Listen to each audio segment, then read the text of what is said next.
अभी आपने देखा होगा कि किसानों के लिए ड्रोन टेक्नोलॉजी जो गांव में पहुंची है,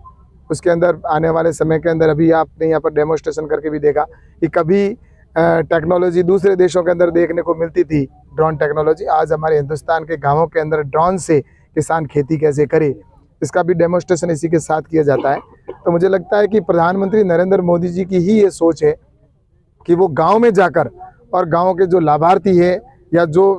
उसकी योजना से वंचित हैं, गरीब कल्याण योजना, तो उनका लाभ उनको मिले, इसलिए गांव के अंदर सरकार जा रही है और जाकर केंद्र सरकार है, नरेंद्र मोदी जी की सरकार जो गांव में जाकर किसान आम जन की समस्याओं को सुन भी रही है और उसका समाधान करने के लिए ये यात्रा है वो गांव-गांव तक पहुंची है। उसी के निमित्त आज इस गांव के अंदर भी ये कार्यक्रम रखा गया, जिसमें बड़ी संख्या के अंदर यहाँ लोग उपस्थित हुए और इस कार्यक्रम में सम्मिलित हुए और जिसको आज हमारे प्रधानमंत्री आदरणीय नरेंद्र मोदी जी ने स्वयं ने संबोधित भी किया। सारी योजनाएं आपने चलाई हुई है किसानों की भलाई के लिए, लेकिन फिर भी किसान बार बार धरना प्रदर्शन, रोड जाम, इस तरह की सूरत देखने को मिलती है। दिल्ली में जमावड़ा जम जाता है, इसके लिए सरकार क्या करे? कि प्रधानमंत्री नरेंद्र मोदी जी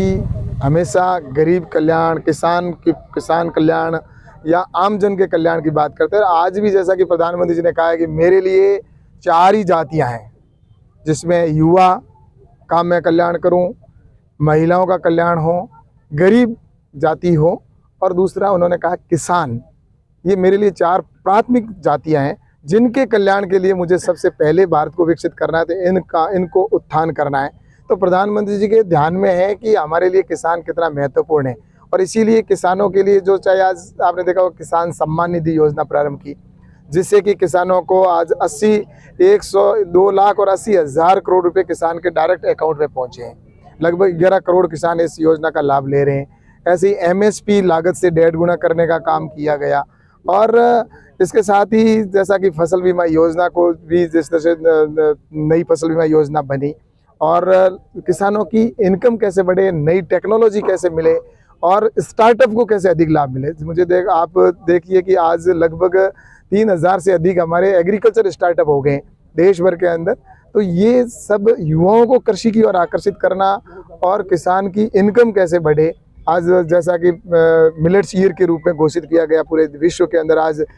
श्री अन्न के नाम से पूरी दुनिया में जाना जाता है। जो हमारा अनाज किसान यहाँ पर उत्पादन करता है लेकिन उसका लाभ भी कम मिलता था, पैसा भी, आज वो वर्ल्ड के अंदर पहुँचा है हमारा श्री अनाज मिलेट से। तो ये सारी चीज़ें इसीलिए की जा रही है किसान आत्मनिर्भर हो और इसके ऊपर निश्चित रूप से कि किसान के सामने जो प्रमुख 4 समस्या है, किसान को लागत में एक तो कमी करना और उसके बाद में उसको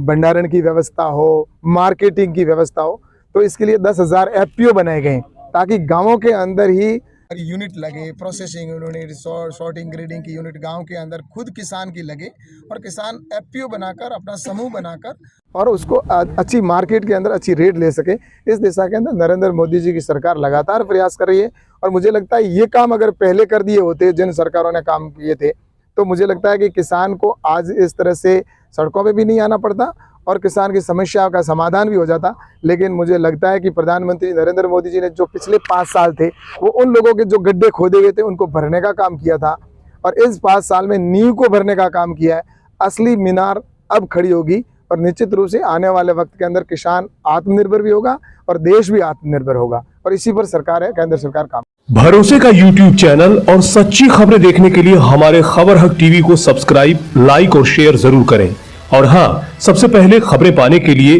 बेल आइकन दबाना बिल्कुल भी ना भूलें।